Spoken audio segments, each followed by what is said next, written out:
Mesdames, Messieurs, peuple congolais, chers membres de la diaspora, je vous informe que le dictateur 5 étoiles, Denis Sassou Nguesso, sans ses mercenaires, la France-Afrique, il n'y tiendra pas 2 jours devant nous, le peuple congolais, mobilisé contre sa dictature, contre son régime.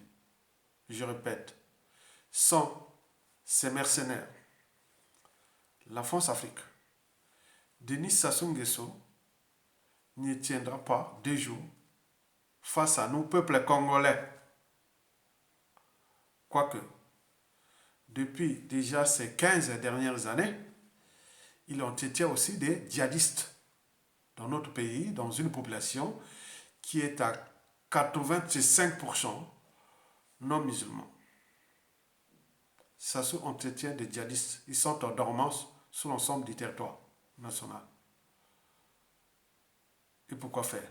Parce que dans l'ADN Force Afrique de Denis Sassou Nguesso, c'est Sassou Nguesso au pouvoir ou le chaos. Donc, la Force Afrique a laissé libre cours à Denis Sassou Nguesso, a brisé des millions de vies, surendetté pour rien un riche pays, qu'il a ruiné, détruit et fracassé, qui est devenu une poudrière. On est parti du tiers-monde au quart-monde aujourd'hui. Donc il faut les laisser faire continuer son boulot contre nous, peuple congolais. Mais à défaut, c'est le chaos. Donc les mercenaires, les djihadistes pourront rentrer en action. Toutefois, les choses changent, vont changer. Et c'est déjà visible. À l'échelle de l'Afrique francophone, à l'échelle de la France-Afrique. Souvenez-vous les présidentielles françaises en Afrique ou même dans la diaspora faisaient bruit, hein? On en parlait. Maintenant, aujourd'hui, les présidentielles françaises pour les Africains, ça devient un non-événement. C'est comme si quelque chose s'est cassé et est en train de se casser. C'est comme un ordinateur sans programme, un corps sans âme ni conscience ou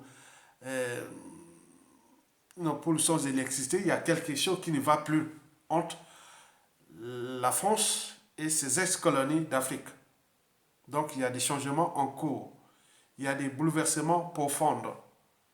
Donc il y a l'espoir. Il y a l'expérience. Il y a l'espérance. Mesdames, Messieurs, je vous informe enfin que la fin du régime de Denis Sassou Nguesso sera provoquée ou au cœur des enjeux géostratégiques en cours. Des enjeux géostratégiques en cours. L'Eurasien, l'Occident, la France-Afrique et beaucoup de choses comme ça. L'Union européenne et beaucoup de choses qui vont se passer là. Parce que l'Union européenne, la France, compte beaucoup sur l'Afrique. Pourquoi? D'abord pour les matières premières et pour ses futurs débouchés. Or, les dictateurs comme Sassou Nguesso deviennent avariés par rapport au paradigme que l'Union européenne veut changer face à l'Afrique en tenant compte des rapports de force qui se dessinent entre l'Occident et l'Eurasie. Nous allons suivre ça en détail. Je vous l'ai dit que la chute de Sassou Nguesso sera au cœur de ces enjeux-là, géostratégiques. Par conséquent, la France sera obligée de lâcher Sassou Nguesso. Sera obligée de créer ou de force. À défaut, elle va perdre déjà à l'échelle du Congo-Brazzaville, de la sous-région et ce qui se dessine. Vous avez tout compris? Très bien. Mais en attendant, j'ai une bonne nouvelle à vous annoncer. J'ai une bonne nouvelle à vous annoncer. C'est de l'opération militaire en Ukraine. C'est une bonne nouvelle pour nous, le Congo-Brazzaville. En effet, à quelque chose, malheur est bon. À quelque chose, malheur est bon. Le malheur des uns fait le bonheur des autres. Et pour cause. les hélicoptères de la mort utilisés par le dictateur Denis Sassou Nguesso dans le pôle pour massacrer des populations n'auront plus de pièces de réchange. Les usines de fabrication de ces hélicoptères, de toutes ces pièces de réchange, ont été bombardées. C'est ce que nous informe le journal Afrique en ce titre datant d'hier. Conseiller militaire ukrainien en Afrique, le grand rapatriement. Explication. L'armée ukrainienne rappelle à tour de bras ses réservistes, dont certains détachés en Afrique pour aller tuer les Africains pour le compte des dictateurs France-Afrique, ont déjà pris le chemin de retour. Les bombardements des usines militaires ukrainiennes bouleversent également les circuits de commercialisation de pièces détachées sur le continent, notamment d'hélicoptères. Bon, vous le savez bien qu'en 2016, par exemple, après le hold-up électoral, dont on commençait par le cautionner, le quitus donné par François Hollande à Denis Sassou Nguesso de changer sa constitution, et après il s'en est suivi une élection présidentielle soi-disant anticipée, de 2016, où le Mokoko, la dynamique Mokoko était là, bon, il fut assiégé, Mokoko assiégé dès le mois en fin mars, il fut assiégé, et jusqu'en avril, hein, après on a cherché à l'affamer, après on est venu conspirer contre lui, après on l'a foutu en prison, et jusqu'à présent. Donc ça fait 6 ans que le président élu congolais, en 2016, est en prison. Mais il y a eu aussi un autre président élu en 2021, l'élection de 2021, Guy Parfait Kolela, fut assassiné le jour même de l'élection. Donc revenons d'abord à 2016. Vous vous souvenez pendant ces hold-up électoraux-là, Sassou Nguesso, par sa folie criminelle, avec l'accord de la France-Afrique, ils avaient terrorisé toute une région. Et ces pilotes qui partaient des hélicoptères depuis les Tchambicho ou Yo Lombo là-bas, ils venaient bombarder les populations. Si bien que certains renseignements intérieurs disaient que ces pilotes ukrainiens disaient on va tuer les négos. Hein? Donc ils faisaient du plaisir de tuer les négos comme des bêtes, quoi. Et donc, en 2016, Mokoko en prison, et il y a eu terrorisme d'État dans le pôle, la guerre du pôle, qu'on en parle. Donc les hélicoptères venaient chercher, soi-disant, un fugitif, pasteur Toumi ou autre, je ne sais pas pour quelle raison. Et donc ils avaient bombardé les populations. Et donc, d'après les chiffres des Nations Unies, hein, ce sont des chiffres des Nations Unies en 2016, 200 villages à feu et à sang. 3000 Congolais tués. Notamment les populations du pôle, les Lari et autres, qu'on en parle maintenant, le génocide là. 180 000 déplacés. Ce sont des chiffres des Nations Unies. Attendez que Sassou Nguesso tombe, vous pouvez faire les polémiques et autres. Il est encore là. Là, c'est encore le martyr. Mais vous savez que celui qui blesse, oublie vite, mais celui qui porte des cicatrices n'oublie jamais. Donc, ce sont des contentieux historiques qui sont là. Et donc, Sassou Nguesso va tomber. Ce sont des dossiers à la juge de Sassou qui vont apparaître entre le régime Sassou Nguesso, la France Afrique et plein de trucs comme même les Nations Unies et autres. On est venu massacrer les populations. Et ceux qui pilotaient ces hélicoptères de guerre là, c'était des pilotes ukrainiens.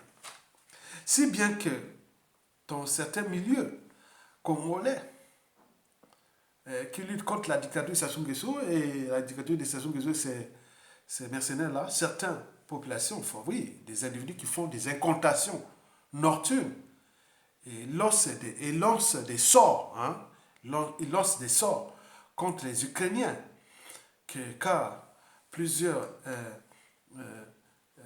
crimes commis pendant ce temps, c'était des mercenaires ukrainiens. Hein? Donc, ce sont ces réservistes-là qui tuaient les Congolais.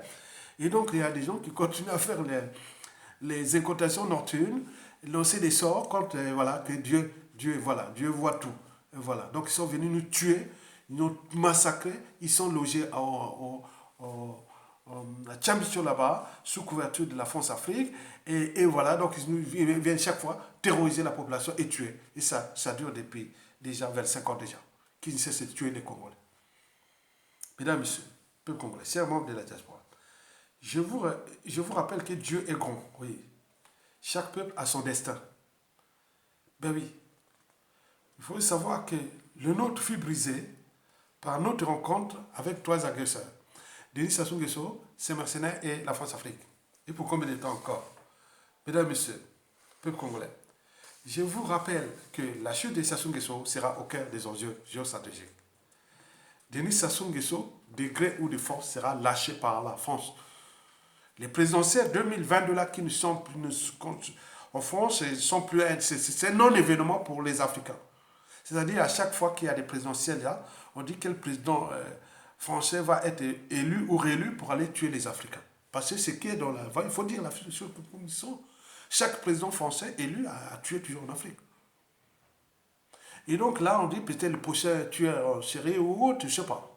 Donc, mais les choses sont en train de changer. La France est maintenant exposée face à l'Union européenne, parce qu'il devient quand même le mouton noir aussi des valeurs européennes, soi-disant, et il devient aussi le mouton noir de l'Occident, parce que l'Amérique et les Américains sont en train de... Voilà, beaucoup de choses sont en train de changer. Les équilibres globaux du monde sont en cours, parce que dans toutes les relations diplomatiques, économiques, sociales, culturelles, militaires, géostratégiques, ce n'est pas toutes les relations sociales. Il y a trois mots-clés: confiance, méfiance, défiance. On fait confiance à quelqu'un. On fait confiance à un produit, à une marque, à un pays, à une institution, à beaucoup de choses comme ça. La confiance tisse les liens. Et c'est ce qui fait que les relations diplomatiques, économiques, militaires peuvent être chaleureuses et autres. Voilà. Mais quand on n'a plus confiance, on rentre dans la méfiance. La méfiance dessert les liens. Et donc, ce qui fait que dans les relations diplomatiques, économiques et militaires, parfois, ces relations peuvent être tumultueuses parce qu'on est en méfiance. Et quand on n'a plus confiance à quelqu'un, on rentre dans la méfiance. Quand cette méfiance devient répétitive, on rentre dans la défiance, l'évitement. Donc, ce qui fait qu'en relations diplomatiques, économiques, militaires et autres, ce qui fait que les relations peuvent devenir froides ou glaciales. Donc, ces relations qui peuvent être chaleureuses. Chaleureuse, c'est que vous êtes en confiance. Tumultueux, c'est que vous êtes en méfiance. Et glacial, c'est que vous êtes en défiance, évidemment. Donc, ce qui se passe aujourd'hui, la France peut encore continuer à jouer son jeu de rôle au niveau de l'Union européenne, mais il faut savoir que beaucoup de choses se chamboulent aussi au sein de l'Union européenne, qui est déjà divisée pour certains intérêts, chacun joue ses intérêts. La France quand même tient une grande importance parce que c'est grâce à l'Afrique. Mais là, elle sera obligée de changer de paradigme si elle ne veut pas perdre de corps. Et c'est la raison pour laquelle j'avais raison de reformuler la pensée de Aimé Césaire qui disait que le malheur de l'Afrique, c'est d'avoir rencontré la France. Et j'avais alors reformulé sa pensée que le malheur à venir de la France, c'est d'avoir entretenu la France-Afrique. Vous avez tout compris. Likez et partagez. Tokolonga. Nous reviendrons. Merci beaucoup.